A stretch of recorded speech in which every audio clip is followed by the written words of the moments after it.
చెప్పేసి గొడవ అంటే ఆందోళనలో ఉన్నారు. శ్రీరామ్, ఏంటి ఎందుకు ఈవీఎంలు మొరాయిస్తున్నాయి, కారణం ఏం చెప్తున్నారు? 7 గంటలకు నుంచి ప్రారంభమైన పోలింగ్ ప్రశాంతంగా కొనసాగుతుంది. అయితే చాలా మందకొడిగా మాత్రం ఈ పోలింగ్ జరుగుతున్నట్టు తెలుస్తుంది. ఎందుకంటే చాలా చోట్ల తూర్పుగోదావరి జిల్లాలో 19 అసెంబ్లీ నియోజకవర్గాల్లో దాదాపు 4,851 పోలింగ్ కేంద్రాల్లో ఈ పోలింగ్ మొదలైంది. ఈ పోలింగ్ కేంద్రాల్లో ఈవీఎంలు మొరాయించాయి. ఒక చోట 2 గంటలు, ఒక చోట 1 గంట, ఒక చోట 3 గంటలు కూడా, ఒక చోట 2 గంటలు, ఒక చోట 1 గంట, ఒక చోట 3 గంటలు కూడా ఈవీఎంలు ఆగిపోయి వీవీప్యాట్స్ లో డిస్ప్లే రాకపోవడం ఒక కారణం అయితే ఈవీఎంలు ఆన్ కాకపోవడం ఒక సమస్య కింద ఇక్కడ కనిపిస్తుంది. దీంతో జిల్లాలోని చాలా దాదాపు 50-60 పోలింగ్ కేంద్రాల్లో ఈ సమస్య తలెత్తింది. అయితే సాంకేతిక పరమైన నిపుణులు వెంటనే ఈ సమస్య పరిష్కారానికి చర్యలు తీసుకున్నారని చెప్పి ఎన్నికల అధికారులు ప్రకటించారు. అయితే కొద్దిసేపు 2 గంటలు 3 గంటల తర్వాత ఈ పరిష్కారం అవుతున్నాయి. ఇప్పుడు మనం ఇక్కడ రాజమండ్రిలోని డిఎంహెచ్ స్కూల్లో ఉన్నాం. ఇక్కడ 171 పోలింగ్ కేంద్రంలో 3 గంటల పాటు ఈవీఎం స్తంభించిపోయింది. ఆ తర్వాత ఇప్పుడు రెట్టిఫై అయిన తర్వాత పోలింగ్ కొనసాగుతుంది. మొత్తం తూర్పుగోదావరి జిల్లా మీద చూసినట్లయితే 9 గంటల వరకు మాత్రం 12.36% మాత్రం పోలింగ్ నమోదైంది. అయితే ఇప్పటి వరకు 11 గంటలు దాటుతుంది. దాదాపు 4 గంటల పోలింగ్ కొనసాగుతుంది. అయితే మందకొడిగా చేయడం వల్ల ఇప్పటికి 25 నుంచి 30% వరకు పోలింగ్ జరిగిందని మనకి సమాచారం అందుతుంది. జిల్లా మొత్తం మీద చూసినట్లయితే చెదురుమదురు పోలింగ్ కేంద్రాల వద్ద సంఘటనలు మినహా ఈ ఈవీఎంల సమస్య ప్రధానంగా కనిపిస్తుంది.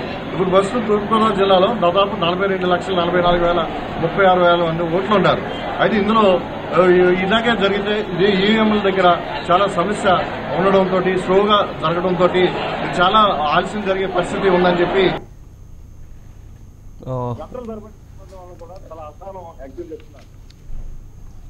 టెక్నికల్ ప్రాబ్లం ఉన్నట్టుంది, ఆడియో ప్రాబ్లం ఉన్నట్టుంది. వెంకట్, మీ దగ్గరకు వస్తాను నేను. ఈవీఎంలు దాదాపు చాలా ఏళ్ళ నుంచి ఈవీఎంలు వాడుతున్నాం. మొరాయించడం ఏంటి? దాదాపు 3 గంటలు మొరాయిస్తున్నారని చెప్తున్నారు. ఫస్ట్ 1996లో ఈవీఎంని టెస్ట్ చేశారు. 1999 ఎలక్షన్స్లో కూడా 1-2 చోట్ల ఫస్ట్ శాంపుల్గా టెస్ట్ చేశారు. ఆ తర్వాత 2004లో కొన్ని చోట్ల వాడారు. 2014కి వచ్చేటప్పటికల్లా దేశవ్యాప్తంగా ఆల్మోస్ట్ ఈవీఎంస్ వచ్చేసింది. ఇప్పుడు 2019లో ఎక్కడైతే బ్యాలెట్లు అవసరమో అక్కడ కూడా, అంటే నిజామాబాద్ లాంటి ప్లేసుల్లో కూడా ఫోర్స్ఫుల్గా ఈవీఎంస్ని వాడడానికి ఎలక్షన్ కమిషన్ ఫిక్స్ అయిపోయింది అనేది మనకు చాలా స్పష్టంగా కనబడుతుంది.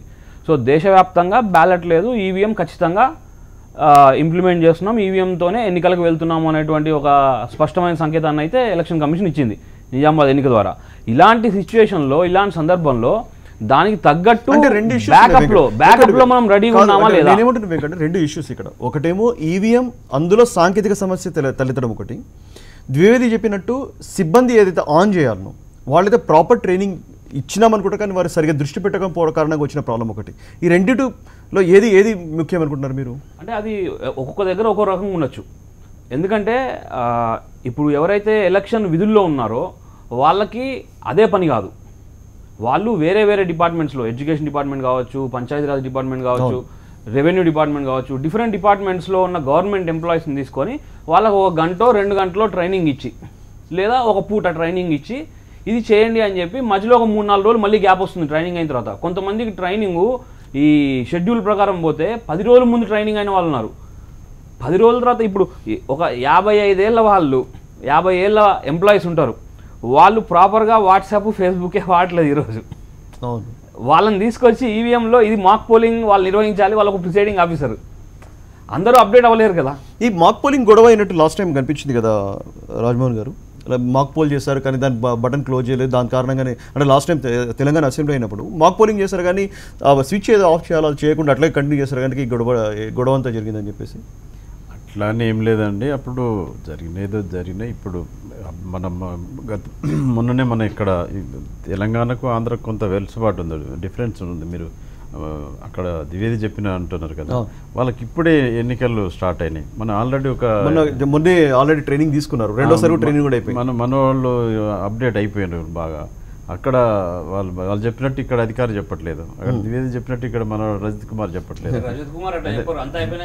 అంటే ఈడ ఈవీఎంల మీద అంటే టెక్నికల్ సార్ చెప్పినట్టు టెక్నికల్ ప్రాబ్లమ్స్ అరైజ్ అయితే వాటిని రెక్టిఫై ఎందుకు కావాలి అంటున్నాను. నేనేమంటానంటే ఇంత మొదలే అనుమానాలు ఈవీఎంల మీద, ఏ చిన్నపాటి టెక్నికల్ ప్రాబ్లం రాకుండా చూసుకోవాల్సినటువంటి టెక్నాలజీ అంటే మీరు చెప్పాలి పాపారావు గారు. అది మన ఇంతకుముందు శ్రీనివాస్ రెడ్డి గారు అది గవర్నమెంట్ల మీద ఆధారపడి ఏమి ఉండదు. ఎలక్షన్ కమిషన్ మీద ఇది ఎవరి ఏ ప్రభుత్వం మీదో పాజిటివ్ నెగిటివ్ కాదు.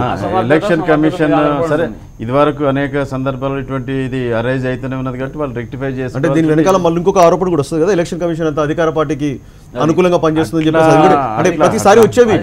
అధికార పార్టీకి మొన్న పనిచేసిండు 4 రాష్ట్రాల్లో కాంగ్రెస్ ఎందుకు వస్తుంది, బీజేపీ వచ్చేది, అప్పుడు వేరే అదర్ పార్టీస్ వచ్చేది, కానీ కాంగ్రెస్ పార్టీ ఎందుకు వస్తుంది? అట్లా ఏం లేదు. రేపు వీళ్ళ అధికారంకి వచ్చిన ఈ ఈవీఎంలు వాడింది అనుకోండి, అదే ఈవీఎం తోటి పాపారావు గారు ఇంతకుముందు శ్రీరామ్మూర్తి చెప్పినప్పుడు ఒక చిన్న విషయం చెప్పాడు, బటన్ నొక్కినా కానీ వీవీప్యాట్లో కనిపించట్లేదు, దానికోసం కూడా ఆగిపోయాయని చెప్పేసి. ఇది మరీ చిత్రమైనటువంటి పరిస్థితి ఉన్నట్టుంది. అంటే డిస్ప్లే సరిగ్గా ఉండదు, వీవీప్యాట్ లోపల అది పడితే పడి ఉండొచ్చు, పేపర్ ట్రైల్ పడచ్చు, కానీ కనిపించండి డిస్ప్లే కనపడితేనే కదా మీనింగ్, దాని పర్పస్ అది కదా. కానీ నేను ఒకటండి దీనిలో నేను ఈవీఎంని తప్పట్టడానికి దానికోసం కూడా లేకపోతే ఇంకో దానికి కాదు, ఈవీఎంల గురించి ఎలక్షన్ కమిషన్ చేయగలిగినంతవరకు అంటే వాళ్ళు తయారు చేసే వాళ్ళు ఈసీఐలో ఎక్కడ తయారవుతాయి కదా. ఈ టెక్నికల్గా ఎప్పుడైనా సరే మనం ఎంత మంచి బ్రాండెడ్ ఎలక్ట్రానిక్ వస్తువులు కొన్నా కానీ అవి కూడా ఫెయిల్ అవుతాయి.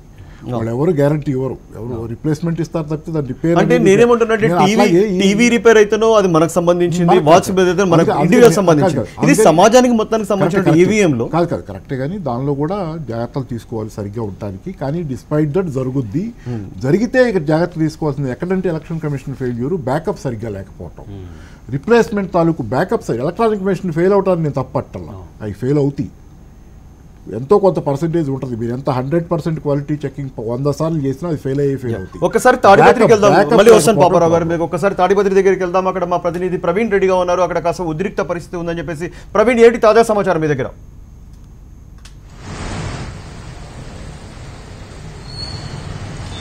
అనంతపురం జిల్లాలో కొంత పోలింగ్లో కొంత ఉద్రిక్త పరిస్థితులు చోటు చేసుకున్నాయి. చిరుపూర్ ఘటనలో ఘర్షణ వాతావరణం కూడా తెలిపింది. ప్రధానంగా తాడిపత్రి నియోజకవర్గంలో తాడిపత్రి మండలం వీరాపురంలో కొద్దిసేపు క్రితమే వైఎస్ఆర్సీపీ టీడీపీ వర్గాల మధ్య కత్తులతో దాడులు చేసుకున్నది.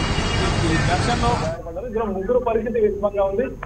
గాయపడిన వారిలో వ్యక్తి ఇది కర్నూలుకి ఆసుపత్రికి తరలించాల్సి, మరో ఇద్దరిని అనంతపురం తరలించారు. అయితే అంతకు ముందు ఎలనూరు మండలం జంగంపల్లిలో కూడా వైఎస్ఆర్సీపీ టీడీపీ కార్యకర్తల మధ్య రాళ్లు రువ్వుకోవడం జరిగింది.